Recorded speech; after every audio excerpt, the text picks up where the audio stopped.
Ciao ragazzi, oggi siamo da un amico, da Gianico, a lezione di cose buone. Cosa mi fai vedere, Gianico? Ti faccio vedere la mia rendena. Questa è una carne di fesa grande di coscia. Cosa noti di particolare? Beh, è un colore straordinario. E là? La marezzatura? Ah sì sì sì.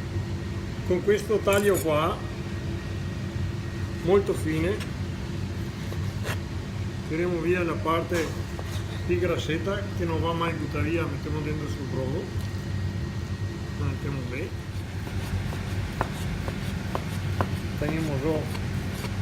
Oh scusami Stefano, ma mi so del mandrelingua veneta. Vabbè, allora ti fanno domande in madrelingua.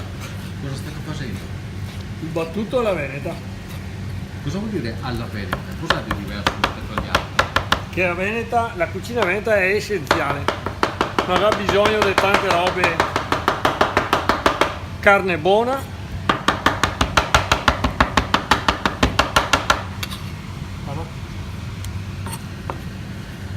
Come deve essere la carne per definirla buona?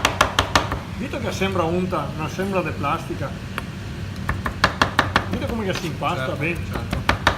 E questi enzimi naturali di un buon mangiare della carne. Perché la carne buona dipende da quello che mangia la vacca, no? Sì, cos'è dal becco che viene buona la bestia. Però no, adesso. Pepe.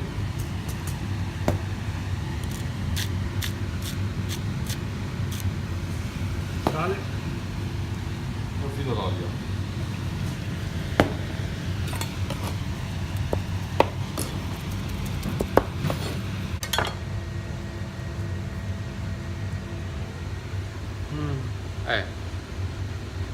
Saia. Ah, quindi Stefano, saia. non comia solo da credere a te. Stiamo. Yeah. Ok. Ma vuoi entrare? Eccezionale. Basta. Veramente buona. Battuto alla veneta. Semplice, sale, pepe E carne e carne buona. buona. Carne di madrelingua veneta. Grazie Giannico, veramente buono. Per la semplicità basta veramente poco. È una regola d'oro, vero? Dorissimo. Ciao ragazzi. D'oro.